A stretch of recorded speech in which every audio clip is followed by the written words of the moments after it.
जय श्री कृष्ण।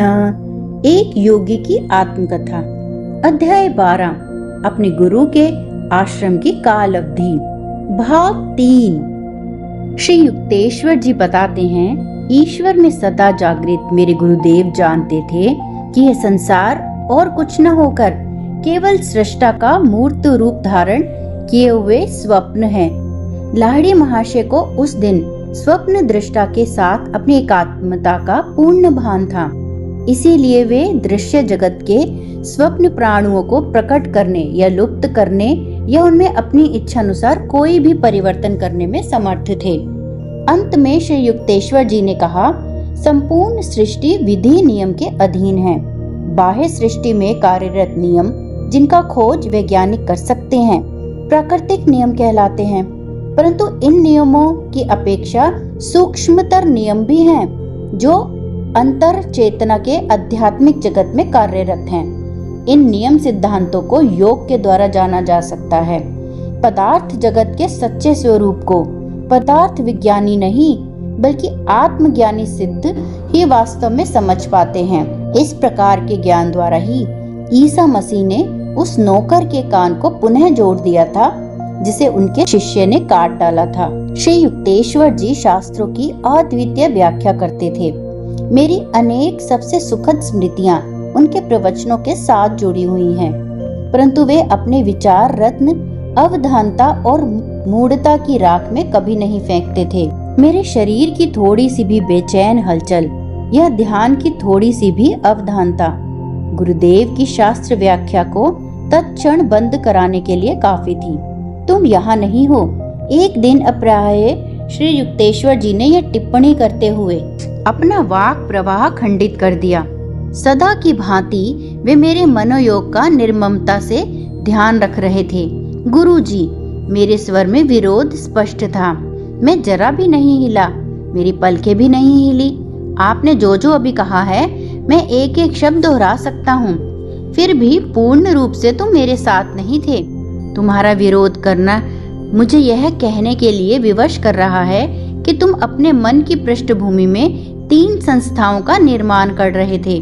एक थी मैदानी क्षेत्र में एकांत आश्रम, दूसरी एक पहाड़ी के शिखर पर और तीसरी एक समुद्र के तट पर। ये अस्पष्ट विचार लगभग अवचेतन स्तर पर ही मेरे मन में सचमुच चल रहे थे। मैंने क्षमा याचना दृष्टि से उनकी ओर देखा। ऐसे गुरु के साथ मैं कर ही क्या सकता हूँ। यो यदा कदा अचानक मेरे मन में उठने वाले विचारों को भी पकड़ लेते हैं। तुमने स्वयं ही मुझे यह अधिकार दिया है। मैं जिन सूक्ष्म तत्वों को समझा रहा हूँ उन्हें तुम पूर्ण मनोयोग के बिना नहीं सीख सकते।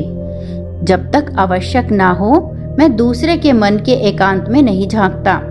मनुष्य को अपने विचारों में गुप्त रूप से विचरण करने का स्वाभाविक अधिकार है। बिना बुलाए तो भगवान भी वहां प्रवेश नहीं करते, ना ही मैं हिम्मत कर सकता हूँ। आपका सदा स्वागत है गुरुदेव। तुम्हारे ये वास्तु स्वप्न बाद में साकार होंगे, अभी केवल अध्ययन का समय है। इस प्रकार मेरे गुरु ने प्रसंगवश ही अपने सहज ढंग से मेरे जीवन में आने वाली 3 महत्वपूर्ण घटनाओं का अपना पूर्वा ज्ञान प्रदर्शित कर दिया। किशोरावस्था के प्रारंभ से ही मुझे 3 इमारतों की रहस्यमयी झांकियां मिलती थीं, जिनमें से प्रत्येक इमारत अलग अलग परिदृश्य में दिखती थी। श्री युक्तेश्वर जी ने जिस क्रम में बताया था, ठीक उसी क्रम में इन 3 दृश्यों ने साकार रूप धारण किया। सर्वप्रथम रांची के एक मैदानी क्षेत्र में मेरे द्वारा स्थापित बालकों के लिए योग विद्यालय की स्थापना, फिर लॉस एंजल्स में एक पहाड़ी पर मेरा अमेरिकी मुख्यालय और उसके बाद विशाल प्रशांत महासागर के तट पर कैलिफोर्निया के एनसिनिट्स में एक आश्रम। गुरुदेव कभी गर्व के साथ ऐसा नहीं कहते थे कि मैं भविष्यवाणी करता हूँ कि अमुक अमुक घटना घटेगी, बल्कि वे संकेत मात्र देते थे। मुझे नहीं लगता कि ऐसा हो सकता है, परंतु उनके सादे वक्तव्यों के पीछे भविष्य दृष्टा की शक्ति छिपी रहती थी। वे एक बार कही हुई बात को वापस नहीं लेते थे, न उसमें कभी कोई परिवर्तन करते थे। उनकी किंचित ढकी हुई भविष्यवाणी कभी मिथ्या सिद्ध नहीं हुई। श्री युक्तेश्वर जी स्वभाव से मितभाषी, स्पष्टवादी और पूर्णतः आडंबर रहित थे। उनके विचारों में ना तो कहीं अस्पष्टता का लवलेश था, न स्वप्नलिप्तता का ही कोई अंश। उनके पांव जमीन पर दृढ़ थे, मस्तक स्वर्ग की शांति में स्थिर था। व्यवहारिक स्वभाव के लोग उन्हें अच्छे लगते थे। वे कहते थे, साधुता का अर्थ भोंदूपन या अकर्मण्यता नहीं है। ईश्वर अनुभूतियां किसी को अक्षम नहीं बनाती। चरित्र बल की सक्रिय अभिव्यक्ति तीक्ष्णतम बुद्धि का विकसित करती है। मेरे गुरु सूक्ष्म लोगों की चर्चा करना पसंद नहीं करते थे। पूर्ण सादगी ही असामान्यता का एकमात्र लक्षण बनकर उनमें दिख पड़ती थी। वार्तालाप में विस्मयकारी संदर्भ देने से वे बचते थे। कार्यों में अपने सामर्थ्य को मुक्त रूप से अभिव्यक्त करते थे। अनेक तथाकथित गुरु चमत्कारों की चर्चा तो वह खूब करते थे, परंतु कृति में कुछ नहीं उतार सकते थे। श्री युक्तेश्वर जी शायद ही कभी सूक्ष्म नियमों का उल्लंघन करते, पर गुप्त रूप से अपनी इच्छा अनुसार उन्हें कार्यान्वित करते थे। आत्मदर्शी पुरुष कभी कोई चमत्कार नहीं करता जब तक उसे अपने अंतर से उसके लिए आज्ञा नहीं मिलती। गुरुदेव कहते थे, ईश्वर नहीं चाहते कि उनकी सृष्टि के रहस्यों को यत्र तत्र सर्वत्र प्रकट किया जाए और फिर संसार में प्रत्येक व्यक्ति को अपनी स्वतंत्र इच्छा शक्ति का असंक्रम्य अधिकार है। कोई संत उस स्वतंत्रता पर कभी अतिक्रमण नहीं करेगा। स्वभावतः ही श्री युक्तेश्वर जी का मौन रहना उनकी अनंत भ्रम की गहरी अनुभूतियों के कारण था। आत्म साक्षात्कार विहीन गुरु अनवरत रूप से जिस ज्ञान को व्यक्त करने में दिन भर व्यस्त रहते हैं, उसके लिए उनके पास कोई समय नहीं बचता था। हिंदू शास्त्रों में एक कहावत है, उथले पुरुषों में छोटे छोटे विचारों की मछलियां खूब खलबली मचाती हैं। सागर समान मन में अंतः प्रेरणा के महामत से भी शायद ही कोई तरंग उत्पन्न कर पाते हैं। मेरे गुरु के आडंबरहीन आचरण के कारण उनके समकालीन लोगों में बहुत कम ऐसे थे जो उन्हें अवतारी पुरुष के रूप में पहचान सके थे। वह कहावत है कि जो अपने ज्ञान को छिपा नहीं सकता वह मूर्ख है। मेरे परम ज्ञानी और शांत गुरु पर कभी लागू नहीं हो सकती थी। यद्यपि श्री युक्तेश्वर जी ने भी अन्य मरते लोगों की तरह ही जन्म लिया था, तथापि वे सृष्टि के नियंता के साथ एक बन चुके थे। ईश्वरत्व में मनुष्यत्व के विलय में गुरुदेव ने कोई दुर्लभ बाधा नहीं पाई। बाद में मेरी समझ में आया कि केवल मनुष्य की आध्यात्मिक प्रयासहीनता के अलावा ऐसी कोई बाधा ही नहीं होती। श्री युक्तेश्वर जी के पवित्र चरणों का स्पर्श करते समय मैं सदा ही रोमांचित हो उठता था। गुरु का श्रद्धापूर्ण स्पर्श करने से शिष्य आध्यात्मिक शक्ति से परिपूर्ण हो जाता है। एक सूक्ष्म विद्युत धारा प्रवाहित होती है।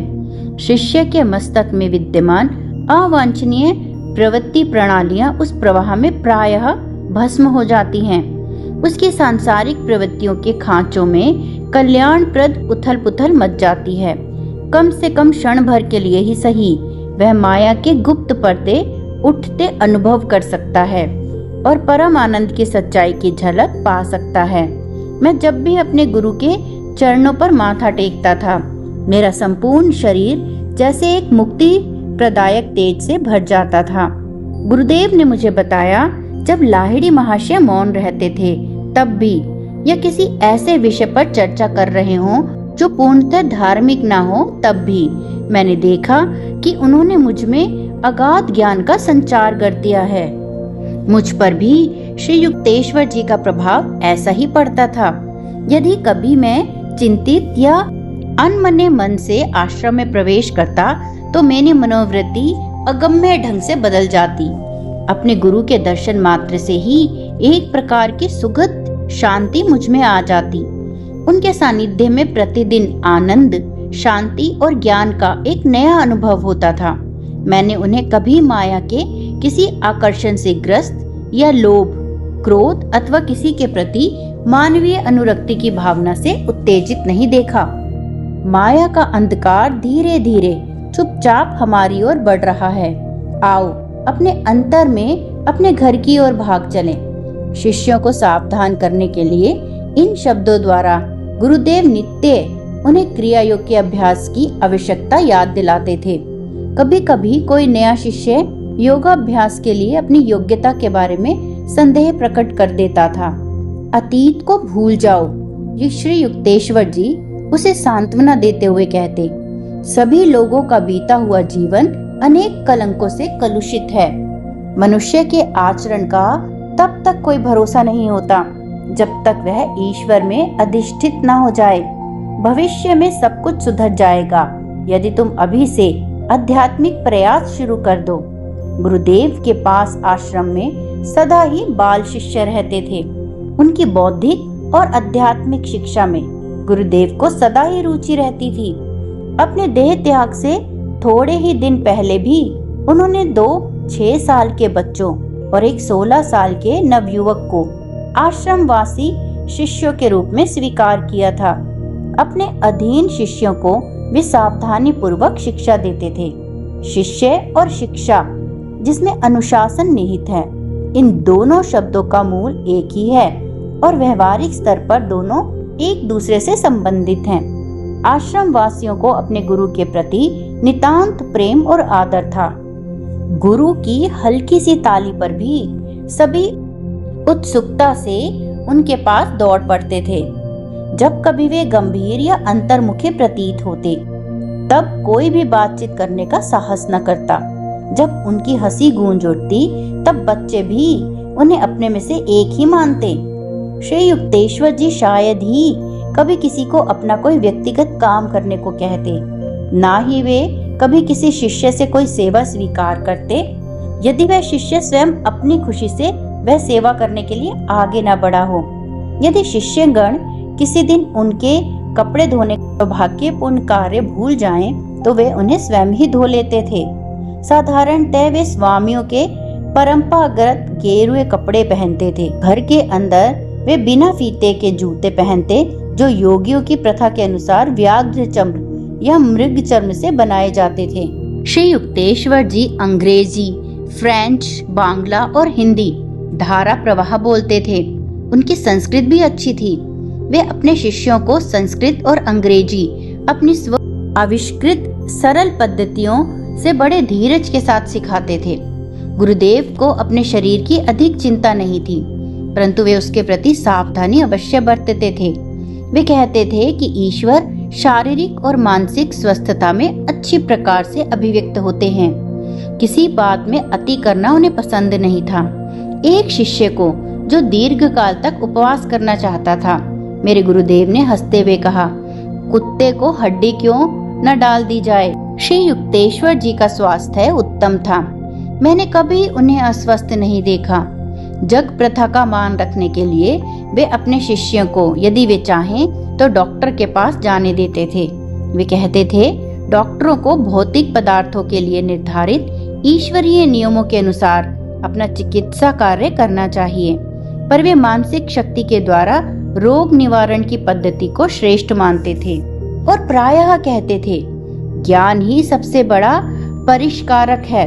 वे अपने शिष्यों से कहते थे, ये शरीर एक कपटी मित्र है, उसे जितना ही दो जितना जरूरी है, उससे अधिक नहीं। सुख दुख अल्पकालिक होते हैं। जगत के सभी द्वंद्वों को शांतिपूर्ण सहन करो और साथ ही उनके प्रभाव से परे जाने का प्रयास करते रहो। कल्पना ही वह द्वार है जिससे रोग भी प्रवेश करते हैं और रोग निवारण भी। बीमार होने पर भी बीमारी के अस्तित्व में विश्वास मत रखो। उपेक्षित अतिथि अपने आप भाग जाएगा। अनेक डॉक्टर भी गुरुदेव के शिष्य थे। उनसे गुरुदेव कहते थे, जिन्होंने शरीर विज्ञान का अध्ययन किया है, उन्हें और आगे जाकर आत्म विज्ञान का अनुसंधान करना चाहिए। शरीर की यंत्रावली के पीछे एक सूक्ष्म आध्यात्मिक संरचना छिपी हुई है।